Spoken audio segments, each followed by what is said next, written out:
Hey, this is Jeremy Patton. A few days ago, I went into my office. I was going to get ready for jiu-jitsu class, put on my gi pants, my jacket and belt, go train. And that's why I discovered that my drawstring in my gi pants had partially been pulled out, probably during the wash cycle, and I didn't have time to fix it. So I had to do the class with my jacket, belt, and fight shorts, so I had to go Sambo style. I'm going to show you how to put the drawstring back in your pants, and that way you don't have to pay somebody to do it or go buy a new pair of pants. It's pretty easy to do. I've taken a coat hanger and I've straightened it out the best that I could, and I folded a very small loop at the end. I know you probably can't see it real well. You have to keep it small because the compartment that holds the drawstring is pretty small, so you can't fit a lot in there. And then I took a small piece of duct tape and I fitted the drawstring to the end of the little loop I made, and I wrapped some duct tape around it to keep it from slipping off whenever I'm trying to push it through. And I also used a pair of pliers to I crimped the loop at the end, as tight as I could get it. It's kind of hard to do it with, tight enough with your fingers. And also, notice I have the loops of the pants facing you, the loops here. And I'm going to take the string that's coming out in the front and I'm going to push it into the back compartment so that it comes out the back on the other side.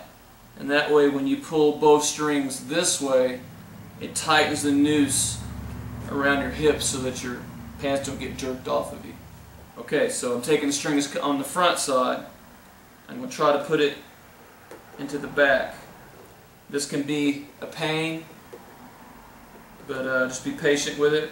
See, I've already failed once. The duct tape's holding it on pretty well though. I've almost got it. Be patient and take your time. Try to push it all the way through. Because my hanger's not perfectly straight, it's kind of difficult. I grab it here and I'm feeding it like that. Makes it a little easier.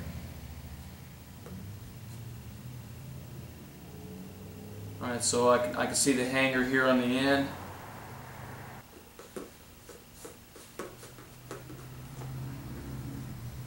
I have successfully passed the string through. Now I need to take the string off of the loop. As you can see, I successfully pushed the string all the way through, and so it's coming out on the back compartment through both sides. I took a pair of scissors and carefully cut the duct tape so I don't rip the material, and just pull it right out of the loop. So it was really easy.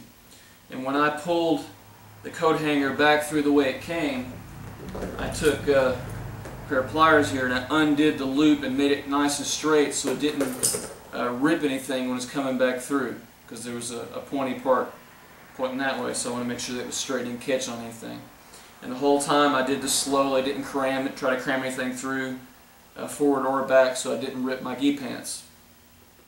Now you'll notice one side's longer than the other. That's no big deal. You can just try to adjust that by playing with it here on the sides.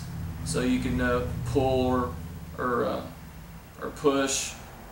Give yourself some slack on one side and pull on the other, and just kind of mess with it until you get it even. And so now, when you put the gi pants on, if you pull like that, it'll tighten it as much as you need to, and then you just pull out again to take them off. So there you go. To prevent this from happening again, and I usually do this but I forgot, is you just, when you put it in the washing machine, you just tie it a few times like you tie your shoes. So I'll do it once, and then I'll do the same, I'll do it again. I'll make a knot out of that. And that way it doesn't get pulled out, because this is a pain, so you don't want to have to go through this process if you can prevent it. I hope that helps you. Don't go out and buy new gi pants. You don't have to pay anybody. Just get your coat hanger, be patient, and you should be able to figure it out. Thanks.